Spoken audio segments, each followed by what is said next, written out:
Bismillahirrahmanirrahim. Assalamu alaikum. Welcome back to ISP Online Learning Management System. Today's lecture number 6 for the course of Properties of Structural Materials. This course is generally for MSc Civil Engineering. I myself, Engineer Dr. Muhammad Aslam, Assistant Professor, Department of Civil Engineering, Institute of Southern Punjab, Multan. Today is lecture number 6 and week number 6. So these are your reference text books. इन books के अलावा अगर आपके पास properties of structural materials, concrete technology, cement compositions या cement composite materials या additional binding materials, ऐसा कोई भी बुक अवेलेबल है तो उसको भी आप यूज़ कर सकते हैं। So in our today's class we are going to discuss about concrete manufacturing processes and curing कि कंक्रीट को हम किन स्टेजेस के अंदर डेवलप करते हैं या कंक्रीट को जब हम डेवलप करते हैं तो कौन कौन से स्टेजेस या मेथड्स को हम फॉलो करते हैं, उन तमाम स्टेप्स को हमने डिस्कस करना है। उसके बाद हम क्यूरिंग को डिस्कस करेंगे कि why curing is necessary and what are the curing methods जो हम रियल इंडस्ट्री के अंदर अप्लाई करते हैं। So first of all in contents we have a stages of producing concrete कि कौन कौन सी स्टेजेस हैं जिसको हम कंक्रीट मैन्युफैक्चरिंग प्रोसेस भी कहते हैं। Number 1 is batching, first step is batching. उसके बाद हम मिक्सिंग पढ़ेंगे, then we have a transportation, placing, compaction, उसके बाद फिनिशिंग है and then we will discuss about curing. तो ये हमारे पास 7 जो स्टेप्स हैं, ये 7 स्टेप्स या फर्स्ट 6 स्टेप्स जो है वो कंक्रीट मैन्युफैक्चरिंग स्टेप्स कहलाते हैं, जिसको हम कंक्रीट मैन्युफैक्चरिंग स्टेजेस या मैन्युफैक्चरिंग प्रोसेस भी कंसीडर करते हैं। सो फर्स्ट स्टेज या first step basically is batching. अब बैचिंग के अंदर जो आप कंसीडर करते हो, बेसिकली हम बैचिंग को मिक्स प्रोपोर्शनिंग भी कहते हैं, जिसके अंदर जो आपने रिक्वायर्ड स्ट्रेंथ कंक्रीट की अचीव करनी है, उस रिक्वायर्ड स्ट्रेंथ को ऑब्टेन करने के लिए आप जो मटेरियल्स चूज करते हैं कि सीमेंट का अमाउंट कितना होना चाहिए, सैंड का अमाउंट कितना होना चाहिए, फाइन एग्रीगेट, कोर्स एग्रीगेट या एडमिक्सचर्स हमारे पास क्या अमाउंट होना चाहिए, उसके लिए हम जो मेथड्स या जो स्टेप फॉलो करते हैं that step is batching. Batching के 2 मेथड्स हैं, वॉल्यूम बैचिंग है और वेट बैचिंग है। इसकी सिंपल डेफिनेशन के अंदर आप इस तरह से भी कंसीडर कर सकते हैं कि कोई भी एक बॉक्स आप अज्यूम कर लो, लेट सपोज उसका 1 फीट क्यूब जो है वॉल्यूम है, तो आप 1:4 अगर रेशो फॉलो कर रहे हैं तो 1 फीट क्यूब का जो आपका सीमेंट का अगर बॉक्स है तो 2 फाइन एग्रीगेट के हो जाएंगे और 4 आपके कोर्स एग्रीगेट के हो जाएंगे। तो उस मेथड को बेसिकली हम वॉल्यूम बैचिंग कंसीडर करते हैं। In real industry volume batching is not a good method, इसको गुड मेथड नहीं माना जाता, क्योंकि हम जो हमारे पास पाकिस्तान में कंस्ट्रक्शन प्रैक्टिसेस चल रही हैं उसके अंदर जो व्हील बैरो या ट्रॉली जो यूज होती है, वो ट्रॉली जो है वो 2 सैंड की कर दो, 4 कोर्स एग्रीगेट की फुल कर दो, उसके बाद 1 बोरी सीमेंट की फेंकी जाती है, जिसकी वजह से ओवरऑल कंक्रीट की जो परफॉर्मेंस है या ओवरऑल जो कंक्रीट की स्ट्रेंथ ऑब्टेन करने का जो हमारा प्लान होता है वो स्ट्रेंथ अचीव नहीं हो पाती। So moist sand is in loose condition weighs less than the same volume of dry sand के sometimes हम volume जो sand है वो अगर moist condition में use करते हैं तो उसका volume जो है वो dry sand से जो है वो कम होता है। उसके बाद प्रैक्टिस फॉर स्मॉल वर्क के लिए आप यूज भी कर सकते हैं। For quality work weight batching basically is practice कि अगर आपको क्वालिटी ऑफ कंक्रीट बेहतर रखनी है तो वेट बैचिंग हम प्रीफर करते हैं। अब ये वॉल्यूम बैचिंग के लिए हमारे पास गेज बॉक्सेस हैं जिसके अंदर हम डिफरेंट डायमेंशंस के या डिफरेंट वॉल्यूम के हम अपने जो बॉक्सेस हैं वो बनवा भी सकते हैं। फॉर एग्जांपल 20 लीटर्स का है, 25 लीटर्स का है। कोर्स एग्रीगेट का कंटेंट हमारे पास कितना होना चाहिए, अगर हम रेशोज या ग्रेड्स को चूज करते हैं तो उस हिसाब से हम स्पेसिफिकली जो है वो डेवलप भी कर सकते हैं जो डिफरेंट गेज बॉक्सेस, जिसको हम बॉक्स कंसीडर करते हैं कि ये स्पेसिफाइड 20 लीटर का है या 1 फीट क्यूब का है या 1 मीटर क्यूब का है। तो इस तरह से हम रिक्वायर्ड डायमेंशन के जो है वो मशीन्स वगैरह या मोल्ड्स वगैरह भी डेवलप कर सकते हैं। ये बेसिकली एक वेट वेइंग बेचिंग मशीन है जिसके अंदर हम प्लांट के ऊपर जब मशीन को फिट करते हैं तो डिफरेंट मटेरियल्स को फिल करने के बाद ये हमें एक प्रॉपर अमाउंट के अंदर एक मटेरियल्स का वेट दे रहा होता है। इस वजह से इस मशीन का नाम जो है वो वेट बेचिंग मशीन है। वॉल्यूम बैचिंग के बाद हमारे पास वेट बैचिंग है, जिस मेथड को हम एक्यूरेट या करेक्ट मेथड माना जाता है। It will consider the most accuracy, flexibility and simplicity कि अगर आप 1:4 रेशो यूज करते हैं तो 1 किलोग्राम आपका अगर सीमेंट है तो 2 किलोग्राम एक्यूरेटली आपकी सैंड होगी और 4 किलोग्राम आपकी कोर्स एग्रीगेट होंगे। तो उस हिसाब से आप वाटर सीमेंट रेशो चूज करो और मटेरियल को जब मिक्स करते हैं तो रिक्वायर्ड कंपैरेटिव स्ट्रेंथ हमारी हायर होती है। वेट बैचिंग के अंदर मजीद हमारे पास जो है वो 2 मशीन्स या 2 किस्म के जो मेथड्स फॉलो होते हैं। मैनुअल मशीन्स हैं, उसके बाद ऑटोमेटिक मशीन्स हैं। मैनुअल मशीन्स के अंदर 2 बकेट्स होती हैं, bucket mounted on common spindle about which they rotate. One is loaded while the other is discharged in the mixer. ये एक मशीन है जिसको मैनुअल मेथड के जरिए से मशीन को अरेंज किया गया है, डिफरेंट बकेट्स लगी हुई होती हैं जिनके जरिए से जो वेट है मटेरियल का वो ऑब्जर्व किया जाता है, उसके बाद जो है वो मिक्सर के अंदर ऐड किया जाता है। मैनुअल मशीन्स जो है नॉर्मली स्मॉलर वर्क्स के लिए हम यूज करते हैं, जो ऑटोमेटिक वे प्लांट्स हैं वो आपके लार्जर वर्क्स के लिए रिक्वायर्ड होते हैं, जिसके अंदर एक कंटिन्यूअस डेवलपमेंट या कंटिन्यूअस सिस्टम बना हुआ होता है। Overhead hopper and discharges into the mix fix किए जाते हैं। Useful in ready mix concrete plant के ऊपर ये मशीन या ऑटोमेटिक वेइंग मशीन जो है वो सेटअप लगाया जाता है, रिकॉर्डर्स लगे हुए होते हैं, कैलिब्रेशन जो है वो रिक्वायर्ड होती है टाइम टू टाइम के हिसाब से, ताकि जो कंटिन्यूअस या large amount of concrete at a time हम डेवलप कर सकें। उसके बाद सेकंड जो स्टेप है कंक्रीट मैन्युफैक्चरिंग प्रोसेस के अंदर, दैट इज मिक्सिंग। जो आपने बैचिंग प्लांट के अंदर डिसाइड किए कि सीमेंट का कंटेंट कितना होना चाहिए, फाइन एग्रीगेट का कितना होना चाहिए, कोर्स एग्रीगेट का कितना और वाटर का, उन तमाम मटेरियल्स को हम मिक्स करते हैं, तो सेकंड स्टेज के अंदर हम मिक्सिंग पे आते हैं। Mixing of cement, sand, aggregates should be ensure that the mass is homogeneous, के consistent material है, consistency maintain रहे, homogeneous material हो, color uniform हो और consistency develop हो सके। मशीन या मिक्सिंग के अंदर हम 2 मेथड्स को फॉलो करते हैं, हैंड मिक्सिंग है और मशीन मिक्सिंग है। हैंड मिक्सिंग स्मॉल प्रोजेक्ट्स के लिए यूज होती है। जब भी आप हैंड मिक्सिंग को प्रेफर करते हैं तो तमाम मटेरियल्स लाई किए जाते हैं प्लेन या सरफेस, स्मूथ सरफेस के ऊपर, और एक जगह पे आपने स्टेक बना लिया होता है कोर्स एग्रीगेट का, उसके ऊपर फाइन एग्रीगेट, और फिर जो आपका रिक्वायर्ड सीमेंट का कंटेंट है वो आप उसके ऊपर फैला देते हो। पाकिस्तान के अंदर या कंस्ट्रक्शन इंडस्ट्री के अंदर ज़्यादातर जो बंदे मिस्टेक्स करते हैं हैंड मिक्सिंग के अंदर, कि हैंड मिक्सिंग के जो कोड सजेस्ट करते हैं उसके लिए 10% आपने एक्स्ट्रा सीमेंट जो है वो ऐड करना होता है, ताकि जब आप उसको बेलचे के ज़रिए से या जो आपका शावल होता है उसके ज़रिए से जब मिक्स कर रहे होते हो तो हवा की वजह से या मिक्सिंग के दौरान जो सीमेंट का कंटेंट है वो उड़ भी सकता है, तो उस केस के अंदर हम 10% एक्स्ट्रा सीमेंट प्रोवाइड करते हैं। और ये 1 to 2 स्टेप्स के अंदर जो है वो मिक्सिंग हो रही होती है, यानी एक जगह पे स्टेक था, आप उसको मिक्सिंग करते हुए दूसरी जगह पे स्टेक बनाते हैं, फिर दोबारा आपको ओरिजिनल जगह पे ऊपर स्टेक बनाते हैं, तो इस तरह से हैंड मिक्सिंग का प्रोसेस जो है वो काम कर रहा होता है। उसके बाद हम क्या करते हैं मशीन मिक्सिंग के अंदर, ये आपका मिक्सर जो कंप्लीटली जो मिक्सिंग होती है वो मशीन्स के अंदर हो रही होती है। Medium and large scale works के लिए मशीन यूज होती हैं।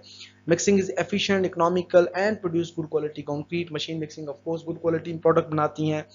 टाइप ऑफ मिक्सर जो यूज होते हैं वो बैचिंग मिक्सर हैं, बेच बाय बेच विद टाइम इंटरवल आप डेवलप करते हो, और कंटिन्यूअस मिक्सर है जिसके अंदर कंटिन्यूअसली एक एंड से आप मटेरियल्स ऐड कर रहे होते हो, फिर दूसरे एंड से आपकी मैन्युफैक्चर्ड या कंक्रीट जो है वो निकल रहा होता है, तो उस मेथड को हम कंटिन्यूअस मिक्सर के तौर पे भी कंसीडर करते हैं। कंक्रीट मिक्सर्स के अंदर सबसे पहला जो मिक्सर का टाइप है वो पान मिक्सर है, जो आप यहाँ पे देख सकते हो हाफ ड्रम की तरह, ये बिल्कुल एक सर्कुलर मिक्सर होता है जिसके अंदर जो है वो फैन टाइप या फ्लेंजेस लगी हुई होती हैं। उसके बाद दूसरे जो ड्रम टाइप मिक्सर है जिनको tilting and non tilting and reversing mixers कहा जाता है।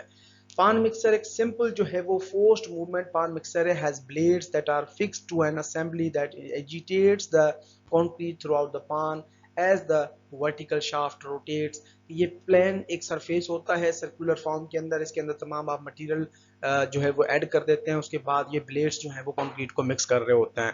तो उसके बाद हम आते हैं सेकंड जो अदर मिक्सर्स हैं उनके ऊपर। ये हमारे पास सेकंड जो मिक्सर्स हैं वो ड्रम मिक्सर्स कहलाते हैं, जिनके अंदर एज पर इंडियन स्टैंडर्ड्स या एज पर कोड्स उनकी जो कैपेसिटी होती है वो कैपेसिटी वेरी भी कर रही होती है। टिल्टिंग मिक्सर जो है वो 85 टन के भी होते हैं। 85 जो है वो आपका जो लीटर्स की या कैपेसिटी के हिसाब से आपकी टिल्टिंग मिक्सर भी हैं, 100 टिल्टिंग मिक्सर भी हैं, उसके बाद 140 का है, 200 का है। जो आपको लीटर्स के अंदर कैपेसिटी चाहिए उस लीटर्स के अंदर जो है वो आपके पास मिक्सर्स अवेलेबल हैं। टिल्टिंग के अंदर भी, नॉन टिल्टिंग के अंदर जो आपके पास 200 लीटर्स की कैपेसिटी भी होती है, 280 का, 375 का, 500 का और 1000 का। रिवर्सिंग के अंदर 200, 280, 375, 500 और 1000 जो है वो लीटर्स का रिवर्सिंग मिक्सर्स भी होते हैं। तो ड्रम मिक्सर के अंदर मजीद हमारे पास 3 कैटेगरीज हैं, उसके अंदर टिल्टिंग मिक्सर्स भी हैं, नॉन टिल्टिंग मिक्सर्स भी हैं और रिवर्सिंग मिक्सर्स भी हैं। ये इमेज आपको टिल्टिंग मिक्सर की नजर आ रही है जिसके अंदर इंटरनल ब्लेड्स भी लगे हुए होते हैं। ये ड्रम्स दोनों तरफ दोनों डायरेक्शंस के अंदर टिल्ट कर सकता है, इस वजह से हम इसको टिल्टिंग मिक्सर कंसीडर करते हैं। तो ये सिंगल ड्रम है, materials are charge and discharge through a single opening, ये एक ही ओपनिंग इसके अंदर लगी हुई होती है। तो इस मिक्सिंग को बेसिकली या मिक्सर को हम टिल्टिंग मिक्सर के तौर पे कंसीडर करते हैं। उसके बाद हमारे पास सेकंड जो मिक्सर है that is non tilting mixer. ये भी हमारी इंडस्ट्री के अंदर बहुत ज़्यादा यूज होता है। इसके अंदर जो रोटेटिंग ड्रम है वो एक जगह पे फिक्स होता है। जो मटेरियल है आपका, ये बकेट जो आपको आउटर साइड के ऊपर नजर आ रही है, इसके अंदर तमाम मटेरियल्स फेंके जाते हैं। उसके बाद ये जो आपका बकेट है ये मटेरियल्स को ड्रॉप करता है इस ड्रम के अंदर, और मिक्सिंग के बाद हम यहाँ से जो है वो कंक्रीट का ड्रॉप ले रहे होते हैं या डिस्चार्ज ले रहे होते हैं। उसके बाद हमारे पास आता है रिवर्सिंग मिक्सर। अब रिवर्सिंग मिक्सर के अंदर टोटल जो ड्रम है वो कंप्लीटली रोटेट करता है और मटेरियल जो है वो शूट के जरिए अंदर डाले जाते हैं। ये दोनों डायरेक्शन के अंदर जो है वो मिक्सर जो है वो दोनों डायरेक्शंस के अंदर रिवर्स भी मूव करता है और फ्रंट डायरेक्शन के अंदर भी मूव करता है। Once the materials are sufficiently mixed, the rotation of the drum is reversed and the blade arrangement pushes the concrete through to the discharge end of the mixer. जैसे ही concrete आपका mix हो जाता है एक stage के अंदर, फिर आप रिवर्स घुमाते हो ड्रम को और तमाम मटेरियल जो है वो ब्लेड की ओरिएंटेशन की वजह से वो पीछे की तरफ मूव करना शुरू हो जाती हैं और वहां से जो है वो मटेरियल को हम डिस्चार्ज कराते हैं। So sequence of charging drum. First of all हम हाफ क्वांटिटी कोर्स एग्रीगेट की, उसके बाद हाफ क्वांटिटी सैंड की, फिर टोटल सीमेंट का अमाउंट ये ऐड करते हैं। उसके बाद हम जो रिमेनिंग कोर्स एग्रीगेट और सैंड बच जाता है वो सीमेंट के ऊपर ऐड करते हैं। फिर दोनों मटेरियल्स को, तमाम मटेरियल्स को जो है वो ड्राई फॉर्म के अंदर मिक्स करते हैं।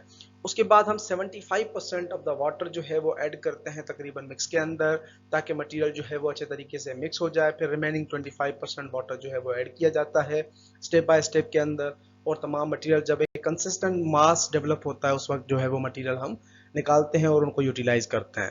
उसके बाद हमारे पास है mixing time. In small machines, mixing time varies between 1 to 2 minutes. However, in the ready mix cement mixer, 15 to 20 seconds are also enough. उसके बाद जो रेवोल्यूशंस हैं ड्रम के अंदर वो 15 टू 20 के दरम्यान आपने कांस्टेंट रखनी है, ताकि जो कंपैरेटिव स्ट्रेंथ ऑफ कंक्रीट है increases with the increasing in the mixing time, but after 2 minutes increase in the comparative strength is not significant. अगर आप मिक्सिंग टाइम बढ़ा देते हो तो कंपैरेटिव स्ट्रेंथ बढ़ सकती है, लेकिन जो अगर आप 2 मिनट से ज़्यादा मिक्सिंग में ले लेते हो तो कंपैरेटिव स्ट्रेंथ जो है वो अफेक्ट भी होती है।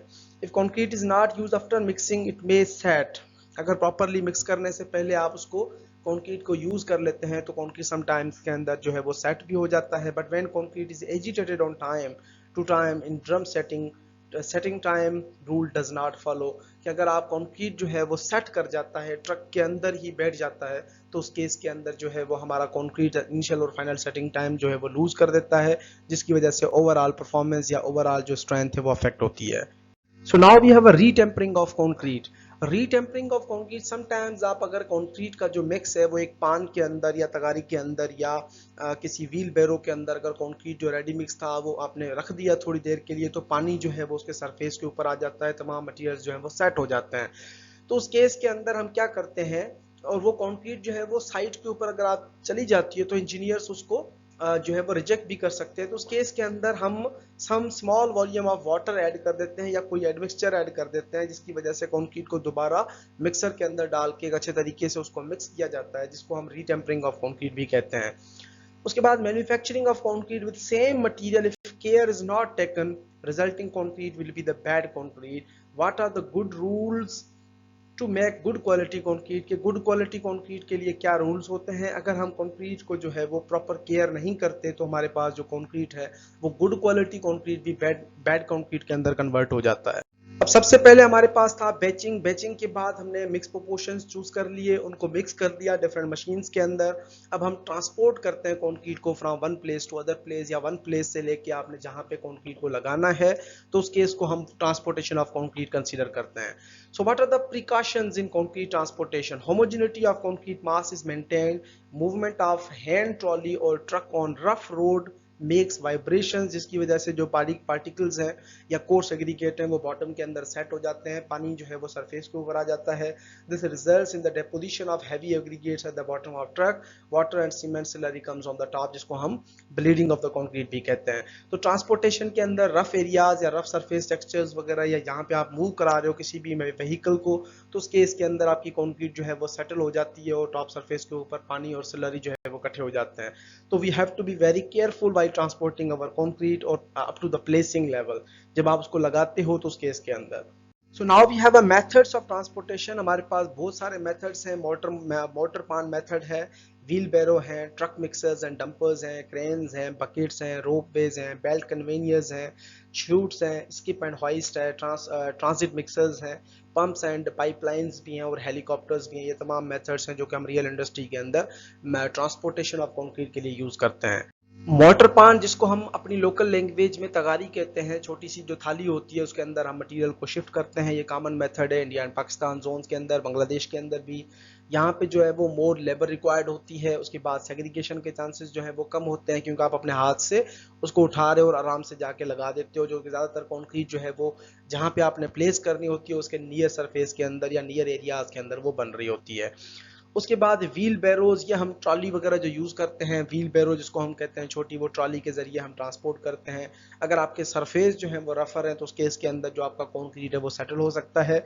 Movement of wheel on rough road surface aggregates या सेग्रीगेट्स कॉन्क्रीट का जो सरफेस है उसके ऊपर आपके फाइन और सीमेंट जो है वो इकट्ठे हो जाते हैं, पानी और सीमेंट, और जो फाइनर या कोर्सर एग्रीगेट्स हैं वो सेटल हो जाते हैं, जिसकी वजह से कॉन्क्रीट जो है वो सेग्रीगेशन डेवलप करता है। However, the some of the wheel barrows have a pneumatic wheels to reduce vibration। उनके अंदर जो है वो जिस तरह से गाड़ियों के अंदर एक व्हील या एब्जॉर्प्शन जो कंट्रोल करने के लिए व्हील्स लगाए जाते हैं, इसी तरह से व्हील बैरोज के अंदर भी सम केसेस में ऐसे व्हील्स यूज होते हैं, लेकिन नॉर्मल केसेस के अंदर नहीं। कुछ साइड्स के ऊपर हम क्रेन्स भी यूज करते हैं। क्रेन्स जो है वो फास्ट हैं, can move horizontally and vertically for high rise buildings वगैरह के लिए क्रेन्स के जरिए, बकेट्स के जरिए आपकी कंक्रीट शिफ्ट की जाती है। उसके बाद बकेट एंड रोपवे, जिसको हम use in construction in valley, bridge, pier, in river, dam. Advantage, concrete is not expose to sun और एयर और nor no any loss of water, जिसको हम बकेट एंड रोपवे कहते हैं। जिस तरह से चेयर लिफ्ट लगी हुई होती है, इस तरह से एक कंक्रीट का पूरा मैकेनिज्म या चेयर लिफ्ट आप लगाते हो, जिसके जरिए से कंक्रीट आपकी हिली एरियाज या पहाड़ी जोन्स के अंदर कंक्रीट शिफ्ट होती है, तो उसके इसको हम बकेट एंड रोपवे मेथड कहते हैं। उसके बाद ट्रक मिक्सर्स हैं या डंपर्स हैं, या जो आपके बड़े ट्रक नजर आते हैं जिनके जरिए से मट्टी ट्रांसफर होती है, इस तरह के ट्रक मिक्सर्स हैं, उनको भी आप यूज कर सकते हो। डंपर्स हैं, 2 to 3 मीटर क्यूब कैपेसिटी के यूज होते हैं। ट्रक्स हैं, 4 मीटर क्यूब कंक्रीट की कैपेसिटी भी यूज होती है उन केसेस के अंदर। Top of truck is covered to prevent evaporation. उसके बाद जो है वो ट्रक की जो बॉडी होती है उसके अंदर कोई भी होल वगैरह ना हो, ताकि आपका जो मटेरियल है वो इजीली शिफ्ट हो सके या ट्रांसपोर्ट हो सके। उसके बाद बेल्ट कन्वीनियर से आपने एयरपोर्ट्स वगैरह के ऊपर या बड़े शॉपिंग मॉल्स के अंदर देखा होगा कि एक चेयर लिफ्ट जिस तरह से होती है, या चेयर होती है, या आपकी जो लिफ्ट्स लगी हुई होती हैं मूवेबल, बेल्ट कन्वीनियर लिफ्ट जिसको कहा जाता है। तो बड़े मॉल्स के अंदर या एयरपोर्ट्स के अंदर जो लगेज मूवमेंट है वो भी बेल्ट कन्वीनियर्स के जरिए की जाती है। तो इस तरह से भी आप बेल्ट कन्वीनियर्स कंक्रीट की मूवमेंट के लिए भी लगा सकते हैं, और ये आपका लार्ज जो है वॉल्यूम कंक्रीट का शिफ्ट कर सकता है, क्विकली कर सकता है, can go where access is limited. Disadvantages on steep slope concrete segregate, अगर आपका जो बेल्ट कन्वीनियर है वो स्मूथ नहीं है तो उस केस के अंदर जो है वो अगर स्लोप है, शार्प स्लोप है, तो वहां पे कंक्रीट जो है वो सेपरेट भी हो सकती है, और सम केसेस के अंदर ये एक्सपोज टू सन भी हो सकता है फॉर द लॉन्गर ड्यूरेशन या लॉन्ग टाइम के लिए, जिसकी वजह से आपका एवापोरेशन ऑफ वाटर हो सकता है। उसके बाद हमारे पास शूट है। शूट बेसिकली एक पाइप का टुकड़ा जिस तरह से होता है, या एक चैनल लकड़ी का या पाइप का कोई चैनल होता है बना हुआ, जिसके जरिए से हम मटेरियल को जो है वो शिफ्ट करते हैं for transporting from ground level to lower level, basement वगैरह, used where labour can not reach due to less space in trench. अगर ट्रेंच हैं, खड्डे हैं, तो वहां पे हम शूट वगैरह यूज करते हैं। Slope should not be less then 1 vertical and 2.5 horizontal की, ये स्लोप आपने जो है वो मेंटेन रखना है। और नॉर्मली जो शूट है वो मेटल का बना हुआ होता है ताकि उसका सरफेस जो है वो स्मूथ हो।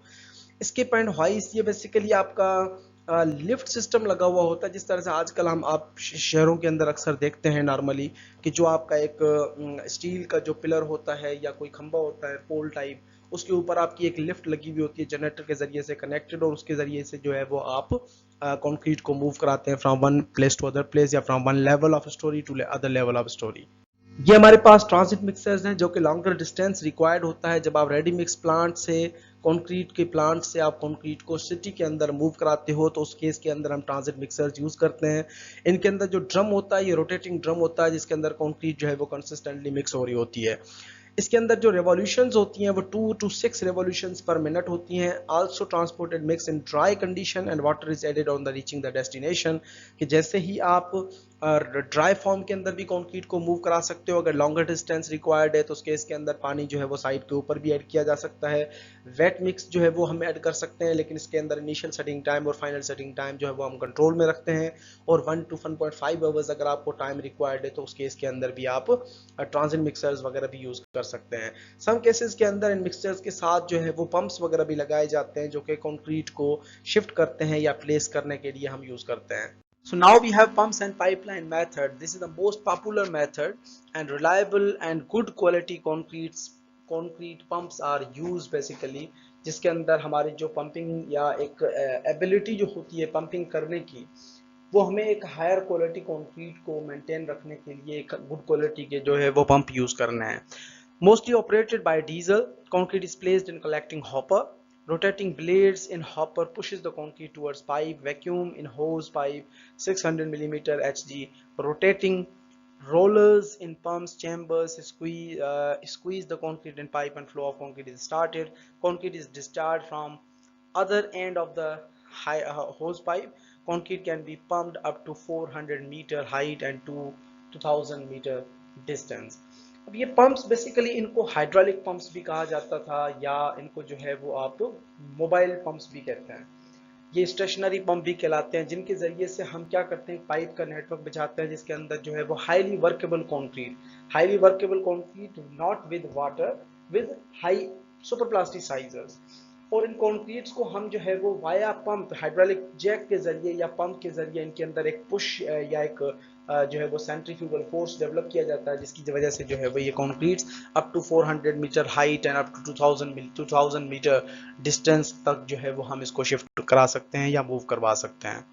This is the section of the pump. We have a vacuum pumping chamber, planetary drive, उसके बाद rotating rollers हैं, उसके बाद जो है वो delivery hose and pressures हैं, उसके बाद rotating blades and collecting hopper। ये तमाम जो है वो एक circular form के अंदर ये जो है चीज़ें रोटेट कर रही होती हैं। रोटेटिंग रोलर्स जो कि एक हाईली प्रेशर के साथ जो है वो कंक्रीट को आगे की तरफ धकेल रहे होते हैं। अब जब आप पंप्स वगैरह या स्टेशनरी पंप या मोबाइल पंप वगैरह यूज करते हैं हाई प्रेशर के साथ कंक्रीट लाइक वाटर फ्लो कर रही होती है, मोटर के साथ आप पाइप को कनेक्ट करते हैं तो जिस तरह से पानी फ्लो करता है इसी तरह से कंक्रीट फ्लो हो रही होती है। So the pipeline should we have to be very careful while selecting the pipelines, have correct diameter as per pump pressure, कि जो पंप का प्रेशर है उसका डायमीटर पाइप का जो है वो उसको एक्सेप्टेबल हो, generally 125 millimetres, have sufficient thickness, pipe की थिकनेस अच्छी हो, गुड कपलिंग्स हो यानी कि पाइप्स के दरमियान जो जॉइंट आप प्रोवाइड कर रहे हो। Poor pipeline can cause blockage sometimes, अगर कंक्रीट अंदर ही हार्ड हो जाता है तो वो हमारे लिए बहुत ज़्यादा मुश्किल हो जाता है उनको जो है वो ब्लॉक को ख़त्म करना। For 30 meter cube per hour concrete and 200 meter length diameter should be around 100 millimeter, कि अगर आप पाइप को चूज कर रहे हो थंब रूल तो 30 मीटर क्यूब कंक्रीट के लिए हमें 200 मीटर की लेंथ और डाया ऑफ द पाइप जो है वो हमारा 100 मिलीमीटर का होना चाहिए। उसके बाद हमारे पास है leaky pipe and coupling result in escape of water and air and finally block the concrete. अगर आप लीकी पाइप्स यूज करते हैं तो कंक्रीट के लिए जो वाटर सीमेंट रेशो हमने यूज किया है या जो फ्लूइडिटी है पानी जो कंटेंट है वो आपका उन पोर्स में से या ब्लॉक जो आपका जो क्रैकिंग्स वगैरह हैं वहां से एस्केप हो जाएगा, जिसकी वजह से कंक्रीट अंदर ही जैम हो सकता है या अंदर ब्लॉक हो सकता है। Vertical pipe should be good enough, otherwise difficult to change at the height। अगर अच्छी क्वालिटी की पाइप नहीं है तो डिफिकल्ट हो जाता है हाइट के ऊपर क्योंकि अंदर कंक्रीट आपका फिल हो जाता है। Pump is capped at the distance from the building about 15% of the vertical length. Overall जो वर्टिकल लेंथ है उसके 15% जो आप डिस्टेंस के ऊपर पंपिंग का पूरा एक नेटवर्क लगा रहे होते हैं ताकि जो है वो हमारा स्ट्रक्चर इजीली हम कंक्रीट को मूव करा सकें और फिल कर सकें। उसके बाद हमारे पास है पंपेबल concrete. That concrete which can be moved through the pumps or pipes is known as a pumpable concrete. Friction between pipe, wall and concrete is less, के wall और concrete के दरमियान पाइप की wall और concrete के दरमियान friction कम से कम होनी चाहिए। concrete जो है वो flow करे in the form of plug which is separated from the pipe wall by a thin layer of lubricant cement paste, कि जो आपका पाइप होता है उसके अंदर के सरफेस पे लुब्रिकेशंस वगैरह लगाई जाती हैं ताकि कंक्रीट जो है वो स्मूथली फ्लो कर सके। Flow resistance must be less than equals to pump pressure. Stiff and also very wet concrete is not pumpable. अगर आपका हार्डर मिक्स है जिसकी स्लम्प वैल्यू बहुत कम है और दूसरा जो है वो बहुत ज्यादा है, तो दोनों केसेस के अंदर जो है वो पंपेबल कंक्रीट जो है वो बहुत ज्यादा मुश्किल हो जाती है। हमें एक प्रॉपर केयर के साथ इनको डील करना होता है। So design of pumpable concrete mix is so designed that all material remain together, homogeneity हो, material के दरमियान consistency हो, mix must make radial movement of grout to maintain the lubricating paste. Mix should be deformed at bends. Cement and fine particles 0.25 millimeter size are important for good flow. बारीक particles जो हैं वो important हैं। 350 to 400 kilogram per metre cube of the fine particles are necessary for the flow. Slump of pumpable concrete is above 75 millimetre. Slump जो है वो पंपेबल concrete की हमेशा 75 मिलीमीटर से ज्यादा होती है। नॉर्मली क्या प्रॉब्लम्स हम फेस करते हैं पंपिंग के दौरान, पाइप्स के दौरान जो है वो ब्लॉकेज आ जाती है। Pipe should be cleaned after each day operation. Blockage can be clean by forward and backward pumping, tapping pipe with hammer. उसके बाद क्लीन पाइप विद रॉड और sponge ball pushed by the compressed air.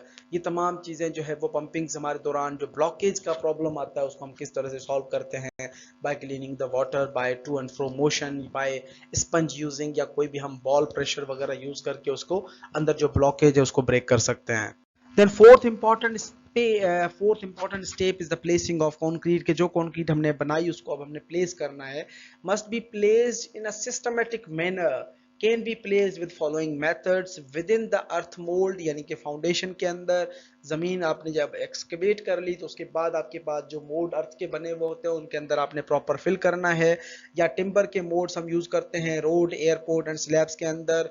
Steel शटिंग्स भी हम use करते हैं डैब्स के अंदर, dams के केस के अंदर और अंडर वाटर कंक्रीटिंग के अंदर। तमाम केसेस के अंदर अलग अलग जो है वो हमने स्टील फॉर्म वर्क्स वगैरह या कोई भी डिफरेंट फॉर्म वर्क मेथड हमने यूज करना है। या अंडर वाटर के अंदर चारों तरफ पानी होता है तो हमने प्लेसिंग जो है वो केयरफुली करनी है।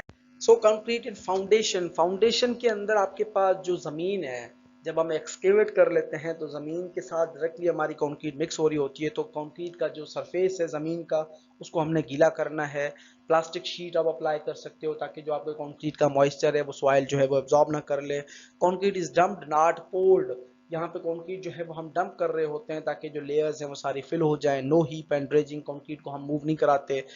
Placed in layers of 35 to 40 centimeter in mass concrete, हम 35 से 40 सेंटीमीटर की डिफरेंट लेयर्स में कंक्रीट को बिछा रहे होते हैं। Avoid code joints between two layers. Surface of previous layer is cleaned with wire brush, sometimes cement slurry is placed on the old surface. Top of previous layer kept rough for good bond. कि हमारे पास जो conditions हैं इन conditions को हमने follow करना है कि एक ही दफ़ा में आपने 35 से 40 सेंटीमीटर की एक लेयर फिल करनी है। उसके बाद अगले दिन जो है वो आपने दूसरी लेयर बिछानी है। जो पहली लेयर थी उसको साफ करना है, उसके सरफेस के ऊपर आप पानी लगा के एक सीमेंट थोड़ा सा रफली जो है वो आपने उसके ऊपर मिक्स कर दिया या स्प्रेड कर दिया। उसके बाद आप न्यू फ्रेश कंक्रीट बिछाते हो ताकि एक अच्छा बॉन्ड बन जाए। उसके बाद कंक्रीट है रोड्स के लिए, एयरपोर्ट्स के लिए एंड फ्लोर स्लैब्स के लिए, जहाँ पे लार्जर स्पेस रिक्वायर्ड है और ओपन एयर है सन की वजह से, तो वहाँ पे हमें जो है वो कंस्ट्रक्शन जॉइंट्स वगैरह प्रोवाइड करने हैं ताकि कंक्रीट जो है वो जब सुकड़ना शुरू करता है, श्रिंकेज आती है या क्रीप आता है, तो उस केस के अंदर जो है वो हमारे पास कॉन्ट्रैक्शन जॉइंट्स जो है उसको हैंडल करते हैं। उसके बाद हमारे पास जो है वो कंक्रीट है बीम्स के अंदर और कॉलम्स के अंदर जो आपने रिइंफोर्समेंट प्रोवाइड की हैं वो करेक्टली प्लेस होनी चाहिए। करेक्ट जो है वो कंक्रीट का कवर प्रोवाइड होना चाहिए। Joints of shuttering to be plugged. उसके बाद mould releasing agent inside formwork, कि आप समटाइम्स जो है वो ऑयली सबस्टांस वगैरह या ऑयल आप यूज करते हो इनसाइड द फॉर्मवर्क ताकि जो है वो फॉर्मवर्क के साथ आपका कंक्रीट जो है वो चिपक ना जाए। Then we have other more important thing is stripping time. Stripping time is the removal of formwork. A formwork should not be removed until good strength of concrete has come. क्या for example type of formwork और time कितना required होता है? Vertical walls और columns हैं तो 16 to 24 hours के बाद आप शटरिंग को रिमूव करा सकते हैं। सॉफिट ऑफ स्लैब है, प्रॉप शुड बी रीफिक्स्ड इमीडिएटली, तो 3 दिन तक आप कर सकते हैं। सॉफिट ऑफ बीम है तो 7 डेज तक कम से कम आपने रखना है। प्रॉप्स टू स्लैब स्लैब जिसका स्पैन जो है वो 4.5 मीटर से कम है तो उस केस के अंदर आप 7 डेज के बाद आप रिमूव कर सकते हैं शटरिंग। अगर स्पैन 4.5 मीटर से ज़्यादा है तो उस केस के अंदर 14 डेज तक आप शटरिंग को रहने देना है। उसके बाद बीम्स हैं जिसकी लेंथ अगर 6 मीटर से कम है तो कम से कम 14 डेज, और 6 मीटर से ज़्यादा है तो उस केस के अंदर हमने 21 डेज तक जो है वो स्ट्रिपिंग टाइम रखना है अपने शटरिंग को रिमूवल के लिए। So now we have under water concreting. Under water concreting के लिए हम नॉर्मली जो है वो ट्रिमी यूज करते हैं। Tremie means hopper is use, funnel on the top, pipe of 200 millimeter size, pipe bottom is plugged, fill pipe with concrete, lift pipe or jerk to release the plug, keep bottom of pipe inside the concrete, no compaction required as hydrostatic pressure of water compacts the concrete. Concrete of 0.3 water cement ratio can be placed with trimi used for pile or well foundation. तो ये हमारे पास तमाम requirements हैं कि जब आप ट्रिमी को place करते हो कंक्रीट के लिए या अंडर वाटर कंक्रीटिंग के लिए तो वहाँ पे एक्स्ट्रा कॉम्पैक्शन की ज़रूरत नहीं है। हम एक हॉपर डेवलप करते हैं और हॉपर के नीचे आपका पाइप लगा हुआ होता है। पाइप के नीचे जो है वो आपकी एडिशनल कोई सपोर्ट होती है जो कि एक ढक्कन टाइप लगा हुआ होता है। तो जैसे ही आपकी कंक्रीट का ट्रिमी पूरी भरी हुई है, आराम से हम उठा के जहाँ पे हमने लगाना है उसका जो पाइप है वो एंड तक ले जाते हैं और वहाँ पे थोड़ा सा जर्क के साथ हम ओपन करते हैं तो नीचे वाला ढक्कन जो है वो ओपन हो जाता है और कंक्रीट जो है वो रिलीज हो जाती है। लेकिन कंक्रीट जैसे ही रिलीज हो हमने ट्रिमी को ऊपर नहीं उठाना है, ट्रिमी के अंदर पानी को नहीं आने देना जिसको हम चोक ऑफ द ट्रिमी भी कहते हैं, या ट्रिमी जो है वो टूट जाती है उसके अंदर पानी भर जाता है तो उस केस के अंदर हमने कंक्रीट के अंदर ही रखना है ट्रिमी को।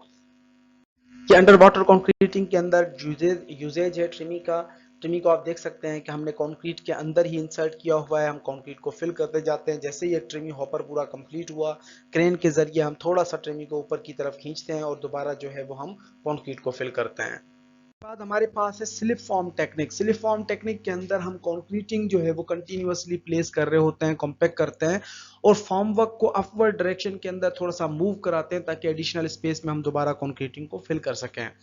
तो vertical slip form of for tall structure like silos and chimneys. अगर टॉल स्ट्रक्चर्स हैं उनके इसके अंदर जो है वो हम वर्टिकल स्लिप वगैरह डेवलप कर रहे होते हैं। और horizontal slip form paver machine HSFP for road construction भी हम यूटिलाइज कर रहे होते हैं। Concrete is dumped in front of HSFP machine by dumpers. ये बेसिकली एक मशीन होती है, हॉरिजॉन्टल स्लिप कंक्रीट को एक जगह पे प्लेस किया और हॉरिजॉन्टली जो है वो हम उसको मूव करवा रहे होते हैं आहिस्ता आहिस्ता और पीछे कॉम्पैक्ट भी होती जाती है। So finishing of surface by HSF paver. और उसके बाद जो है 1 kilometre of concrete of 3.75 million ton width, metric ton width is built in 1 day. 16 hours के अंदर आप 1 किलोमीटर जो है वो बना सकते हैं। उसके बाद speed of construction is 1 MT per minute. 1 MT per minute जो है वो स्पीड ऑफ कंस्ट्रक्शन भी यूज होती है इस पेवर के जरिए। उसके बाद Mumbai Pune express was constructed by this machine. ये जो मशीन है ये कंस्ट्रक्ट करती है, ये जो नॉर्मली जो है वो कंस्ट्रक्शन वगैरह हुई थी तो ये मशीन यूज हुआ था। अब हम इस मशीन को भी मजीद आगे डिटेल में देखते हैं कि ये किस तरह से काम कर रही होती है। अब ये हमारे पास जो दो पिक्चर्स हैं, वर्टिकल स्लिप फॉर्म जिसको हम पेवर कहते हैं, या वर्टिकली जब आपका एक फॉर्म वर्क डेवलप होता है जिसके अंदर कंक्रीट को आपने जैसे फिल किया तो अपवर्ड डायरेक्शन के अंदर आप फॉर्म वर्क को थोड़ा थोड़ा मूव करवाते हैं और जिसके जरिए से कंक्रीट जो है वो आपका एडिशनल के अंदर आप फिल करते जाते हो। इसी तरह से horizontal slip form road paver जो कि तमाम ड्राई फॉर्म के अंदर मटेरियल्स और वाटर हम ऐड करते हैं, ये कंक्रीट को मिक्स करता है और रोड बनाता हुआ जाता है। ये बेसिकली जो है वो 1 किलोमीटर जो है वो रोड बनाता है पर 1 MT या पर 1 MT पर मिनट के हिसाब से जो है वो ये काम कर रहा होता है। So after placing we have compaction of concrete. अब compaction is a process of expelling the entrapped air inside from the concrete. के कंक्रीट के अंदर जो एयर गैप्स हैं, एयर वॉइड्स हैं, उनको हमने रिमूव करना है via compaction. During mixing, transportation and placing of the concrete, air gets trapped in the concrete mass. जब आप ट्रांसपोर्ट करते हो, मिक्स कर रहे हो, प्लेस कर रहे थे, उस वक्त जो है वो एयर फंस जाती है। If this air is not removed, concrete will not gain the required strength. अगर 5% एयर वॉइस हैं कंक्रीट के अंदर तो कंक्रीट की जो स्ट्रेंथ है वो 30% कम हो जाती है।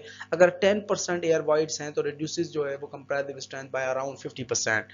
सो durability of concrete is also reduces with air voids. Insufficient compaction increases the permeability of concrete. कि अगर आप एयर वॉइड ज्यादा लीव कर देते हैं तो कंक्रीट के अंदर जो है वो ज्यादा पोर्स रह जाते हैं जिसकी वजह से जो है कंक्रीट परमिएबल हो जाता है। Results in entry of aggressive chemicals in solution. अगर आपका परमिएबल कंक्रीट है तो उस केस के अंदर जो गैप्स थे वहां पे एग्रेसिव सब्सटेंसेस या केमिकल्स वगैरह एब्जॉर्ब हो जाते हैं, जिसकी वजह से ओवरऑल परफॉर्मेंस जो है वो रिड्यूस हो जाती है।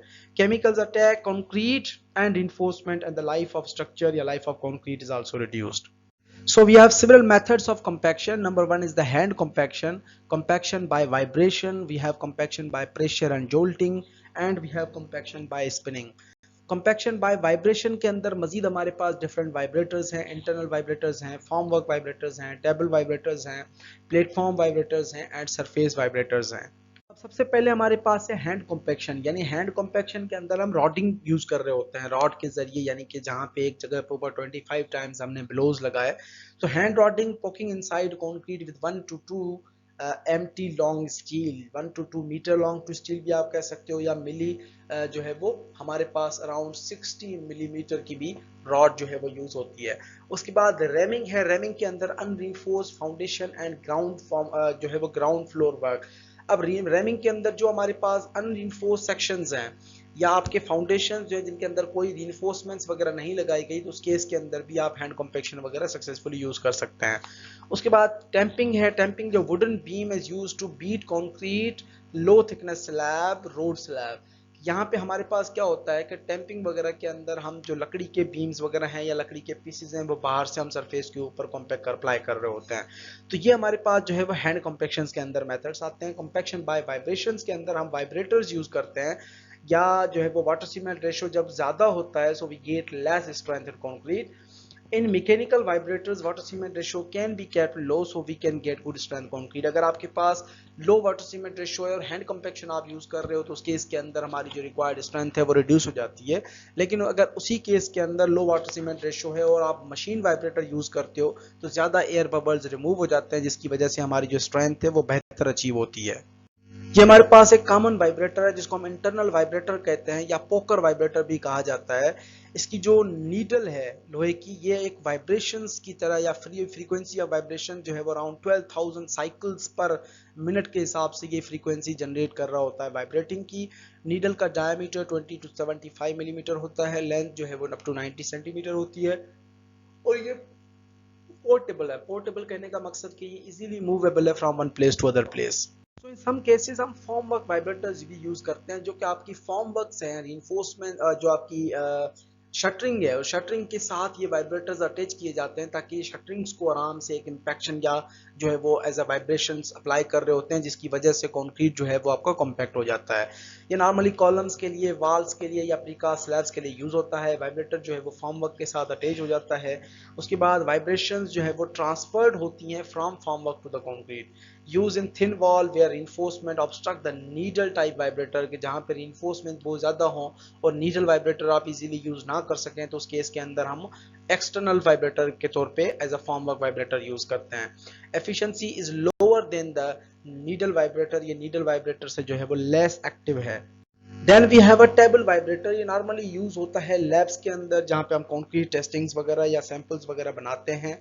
ये हम 3 जो है वो डिफरेंट स्टेजेस के अंदर या 2 डिफरेंट स्टेप्स के अंदर ये वाइब्रेटिंग टेबल को ऑन करते हैं। पहले हमने 60% या 75% तक जो है वो मोड्स वगैरह फिल किए होते हैं, इसके ऊपर रखते हैं, वाइब्रेशन अप्लाई करते हैं, उसके बाद हम इसको क्लोज कर देते हैं, फिर दोबारा सैंपल्स को कम्प्लीटली फिल किया और वाइब्रेटिंग टेबल को दोबारा चलाया। सो ये आप स्मॉल प्री फैब्रिकेटेड स्लैब्स या एलिमेंट्स वगैरह के लिए भी यूज कर सकते हैं। ये टेबल वाइब्रेटर हमारी लेबोरेटरीज के अंदर अवेलेबल भी है। उसके बाद हमारे पास प्लेटफॉर्म वाइब्रेटर है। प्लेटफॉर्म वाइब्रेटर जो है वो लार्ज स्केल में, जब आपके पास रेलवे स्लीपर्स हो गए, लॉन्गर स्लैब्स हो गई, या आप प्री फैब्रिकेटेड रूफिंग एलिमेंट्स वगैरह बना रहे होते हो, तो ये आपके प्लेटफॉर्म वाइब्रेटर यूज हो रहे होते हैं। ये लाइक फिनिशिंग सरफेस को भी फिनिश भी कर रहे होते हैं और साथ में कॉम्पैक्ट भी कर रहे होते हैं। So this is a type of surface vibrator known as screed board vibrator, used for thin roof slab where needle vibrator cannot be used. Not effective if slab thickness is more than 15 centimeter. ये आपकी पूरी slab के जो form work होता है उसके साथ ही attach किया जाता है और इससे पूरा कंप्लीट जो फॉर्म वर्क है वो वाइब्रेट होता है, जिसकी वजह से कंक्रीट जो है वो कॉम्पैक्शन या कंक्रीट को हम कॉम्पैक्ट करते हैं। और ये अगर आपके पास 15 सेंटीमीटर से ज्यादा कोई थिकर मेंबर्स हैं तो उस केस के अंदर सरफेस वाइब्रेटर जो है वो इनएक्टिव रहता है या इनएफिशिएंट रहता है। उसके बाद हमारे पास है compaction by pressure and jolting. अब इसके अंदर कॉम्पैक्शन जो है वो एक सर्टेन प्रेशर अप्लाई करके कंक्रीट को कंप्रेस किया जाता है और उसके बाद जो है वो एक सर्टेन जोल्ट किया जाता है, यानी कि सर्टेन हाइट से या आप यूं कह लो कि जोर से हमने नीचे की तरफ उसको मारते हैं सैंपल को उठा के। ये हॉलो ब्लॉक्स वगैरह के लिए, सॉलिड कंक्रीट ब्लॉक्स के लिए नॉर्मली यूज होता है। Stiff concrete is vibrated passed and given jolts. उसके बाद stiff concrete is compacted to get dense form and achieve the good required strength. उसके बाद वाइब्रेशन है बाय स्पिनिंग, न्यू मेथड है यूज फॉर कंक्रीट पाइप्स के लिए, जिसको हम क्या करते हैं कि concrete when spun at high speed gets compaction by centrifugal force. कि हमारे पास जो स्पिनिंग मेथड है, स्पिनिंग मेथड जो है वो पाइप्स वगैरह के केस में हम यूज करते हैं। जब आपका पाइप जो है वो हायर, जो पाइप का मोल्ड है वो हाई स्पीड के अंदर रोटेट कर रहा होता है, तो जैसे आप कंक्रीट उसके अंदर इंसर्ट करते हो तो वहां पे जो कंक्रीट है वो अंदर सेंट्रीफ्यूगल फोर्स की वजह से जो है वो स्पिनिंग की वजह से, सेंट्रीफ्यूगल फोर्स की वजह से प्रॉपर्ली जो है वो कंपैक्ट हो रही होती हैं। उसके बाद हमारे पास रोड रोलर्स हैं। रोड रोलर के अंदर जो है वो वाइब्रेटिंग सिस्टम भी लगा हुआ होता है, जिसकी वजह से ये नॉर्मली लीन कंक्रीट वगैरह को जो है वो via vibration and heavy load के जरिए से जो है वो कंपैक्शन अप्लाई कर रहा होता है। So what are the precautions in vibrating concrete? के vibrator gets damage if it comes in the contact with the hard object formwork and hard concrete. कि फॉर एग्जांपल अगर आप वाइब्रेटर वगैरह अप्लाई करते हो, अगर वो फॉर्मवर्क स्टील का है उसके साथ कंटिन्यूअसली अटैच हो रहा है या एक हार्डन कंक्रीट के साथ कंटिन्यूअसली अटैच हो रहा है, तो उसके इसके अंदर जो आपका वाइब्रेटर है वो डैमेज भी हो सकता है। उसके बाद switch on when needle is inside the fresh concrete. अगर आप पॉकर वाइब्रेटर यूज कर रहे हो तो आपका वाइब्रेटर जो है वो ऑन ही उस वक्त करो जब आप फ्रेश कंक्रीट के अंदर उसको इंसर्ट कर चुके हो। Degree of compaction can be recognized from rising air bubbles and formation of thin film on the top. क्या आप जैसे ही कंक्रीट के अंदर वाइब्रेटर को लगाते हो, वाइब्रेटर जो है वो उसका सरफेस जो है वो शाइनिंग हो जाता है, यानी कि टॉप फिल्म लेयर या top thin layer of water and cement paste is appearing on the top surface of concrete. तो जैसे ही आपको एक शाइनिंग सरफेस या rising air bubbles on the surface नजर आती हैं तो उस वक्त आप कंपैक्शन को जो है वो क्लोज कर लेते हैं। उसके बाद हमारे पास है curing of concrete. Curing basically is can be defined as the operation of maintaining the relative humidity and temperature of freshly placed concrete। कि जब आप फ्रेशली प्लेस कंक्रीट लगा रहे होते हो तो उसके सरफेस के ऊपर एक प्रॉपर ह्यूमिडिटी को या टेम्परेचर जो है वो उसको लो रखना है, क्योंकि कंक्रीट के अंदर जो इंटरनल हीट ऑफ हाइड्रेशन है उसकी वजह से एक अंदर से जो है वो टेम्परेचर राइज होता है, जिसकी वजह से अंदर का जो पानी है वो बाहर की तरफ एवापोरेट होने की कोशिश करता है। और हम क्यूरिंग में इसलिए अप्लाई करते हैं ताकि बाहर का सरफेस भी उसको ठंडा रखे। अगर हम बाहर क्यूरिंग अप्लाई नहीं कर रहे होते तो कंटिन्यूअसली जो उसका वाटर एब्जॉर्प्शन है वो वाटर जो है वो एवापोरेट हो जाएगा, जिसकी वजह से इनिशियल वाटर सीमेंट रेशियो या आपका जो वाटर कंटेंट एक रिक्वायर्ड था हाइड्रेशन के लिए वो रिड्यूस हो जाएगा, जिसकी वजह से ओवरऑल स्ट्रेंथ आपके कंक्रीट की अफेक्ट होगी। We have different methods of curing। Water curing है, एप्लीकेशन ऑफ हीट है, मेम्ब्रेन क्यूरिंग है एंड मिसलेनियस के अंदर डिफरेंट मेथड्स हैं। वाटर क्यूरिंग आप तमाम को पता है कि कंक्रीट के सरफेस के ऊपर हम क्यूरिंग जो है वो स्प्रिंकलिंग कर रहे होते हैं पानी की, या पानी को स्टोर कर देते हैं उसके सरफेस के ऊपर, because it satisfies all the requirements of curing, namely promotion of hydration, elimination of shrinkage and the absorption of heat of hydration. It is pointed out that even if the membrane method is adopted, it is desirable that a certain extent of water curing is done before the concrete is covered with membrane। अब water curing के अंदर हमारे पास different methods हैं, जिसको हम immersion methods भी कहते हैं, पॉन्डिंग मेथड्स भी है, स्प्रेइंग मेथड है या स्प्रेइंग और फॉगिंग मेथड है, उसके बाद वेट कवरिंग है। ये चारों मेथड्स जो है वो कॉमनली यूज होते हैं इंडस्ट्री के अंदर। पानी को आप पानी के अंदर इमर्स कर देते हो, क्यूब्स को पॉन्ड बना लेते हैं हम मट्टी के जरिए से सरफेस के ऊपर, या कंटिन्यूअसली फॉगिंग और स्प्रेइंग कर रहे होते हैं, या वाटर कवरिंग है जिसके अंदर हम गनी बैग्स वगैरह यूज करते हैं। So now we have a membrane curing। Sometimes जिन एरियाज के अंदर हम कंक्रीट बना रहे हैं वहां पे हो सकता है कि हमारे पास ज्यादा मिकदार में या क्यूरिंग पर्पस के लिए इतना पानी अवेलेबल ना हो, और क्यूरिंग जो है वो जरूरी नहीं है कि आप पानी अप्लाई करके ही क्यूरिंग करो। तो क्यूरिंग जो है एक मेथड है जिसके अंदर हमारा जो पर्पस होता है कि uninterrupted and progressive hydration process जो है वो कंटिन्यू रहता रहे विदाउट एनी इंटरप्शन। कि आपने कोई भी कंक्रीट का जैसे हाइड्रेशन प्रोसेस डेवलप हुआ, कंक्रीट को सूखने नहीं देना, उसके सरफेस को मॉइस्ट रखना है ताकि जो इंटरनल हाइड्रेशन की वजह से जो पानी एवापोरेट ना हो जाए अंदर का। तो उस केस के अंदर हम मेम्ब्रेन्स या इम्परमिएबल जो लेयर्स हैं उनको अप्लाई करते हैं ताकि जो है वो पानी जो है वो एवापोरेट ना हो सके। ये हमारे पास जो है वो इम्परमिएबल लेयर्स हैं, जैसे प्लास्टिक की शीटें हैं या इम्परमिएबल कोई क्लोथ्स हैं, वो आप अप्लाई कर सकते हो, लेकिन उनसे पहले आपने सरफेस को मॉइस्ट करना है, सरफेस को आपने अच्छे तरीके से पानी अप्लाई करके गीला कर देना है, उसके बाद आप इम्परमिएबल लेयर या मेम्ब्रेन क्यूरिंग वगैरह अप्लाई कर रहे होते हो। Then we have application of heat curing.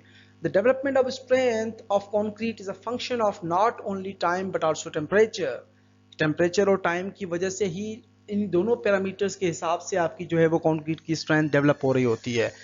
उसके बाद when concrete is subjected to higher temperature, it accelerates the hydration process, resulting in faster development of strength. Concrete cannot be subjected to dry heat to accelerate the hydration process, as presence of moisture is also essential in the concrete. अब यहाँ पे हमारा जो purpose है वो ये है कि हमने हीट अप्लाई करनी है, लेकिन इस तरह से नहीं करनी कि हीट की वजह से जो हाइड्रेशन प्रोसेस है वो फास्टर हो जाए और अंदर का पानी जो है वो इवापोरेट हो जाए जल्दी से। नहीं, हमने सरफेस को कवर करके फिर टेम्परेचर अप्लाई करना होता है, ताकि जो अपना पानी जो प्रेजेंट है कंक्रीट के अंदर वो प्रॉपरली यूटिलाइज हो जाए in the process of hydration, और कंक्रीट अपनी स्ट्रेंथ जो है वो अर्ली में डेवलप कर ले।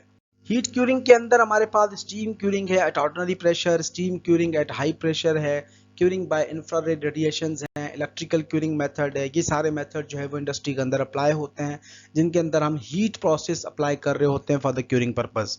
सो steam curing at ordinary pressure के अंदर आप देख सकते हैं कि this method is often adopted by prefabricated concrete elements, जहां पे आप फैब्रिकेटेड एलिमेंट्स बनाते हो प्रीकास्ट इंडस्ट्री के अंदर। Application of steam curing in situ construction will be difficult task, कि आप अगर जहाँ पे आपने कंस्ट्रक्शन कर लिए साइट के ऊपर जो आपने एलिमेंट्स बना लिए वहाँ पे डिफरेंट हो जाता है, लेकिन द प्रीकास्ट इंडस्ट्री के अंदर आप ये सेटअप बना सकते हो।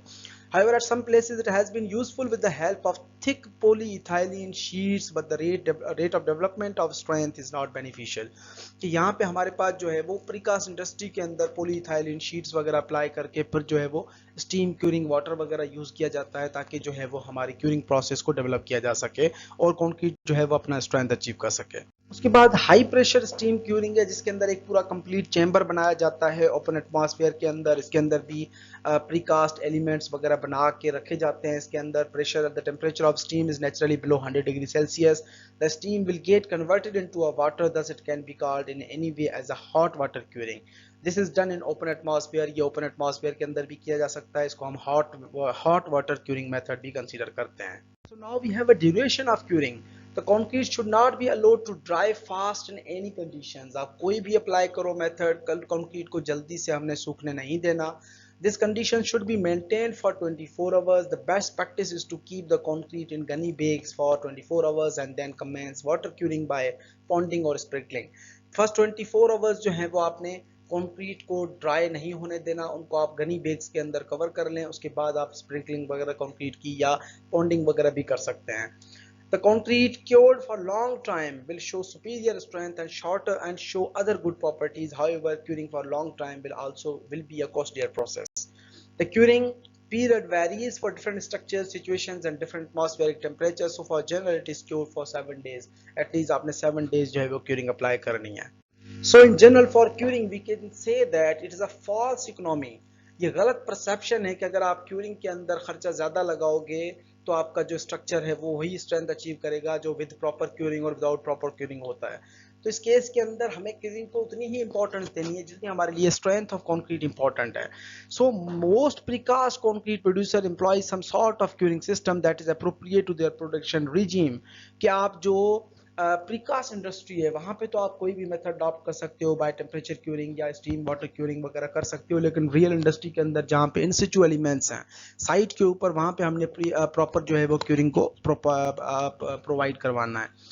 मोस्ट इनफोर्स कॉन्ट्रैक्टर्स या constructors pay scant regard to this critical step in realising the full potential of a designed concrete and therefore compromise the design of a structure under construction। कि most of the developers जो हैं वो ignore कर जाते हैं इस parameter को, जिसकी वजह से ओवरऑल परफॉर्मेंस जो है स्ट्रक्चर की वो अफेक्ट होती है। It is a fairly simple exercise to determine the correct selection of curing system needed for a particular application. However, it is far easier selection to choose to cure a concrete structure or not। ये हमारे पास हमारे हाथों में है कि हम जो है वो एक प्रॉपर फेयर एक्सरसाइज किस तरह से अप्लाई करते हैं फॉर द क्यूरिंग पर्पस के लिए। So in general in one line we can say that a cured concrete will be considered as a good quality concrete। That's all for today. Thank you very much.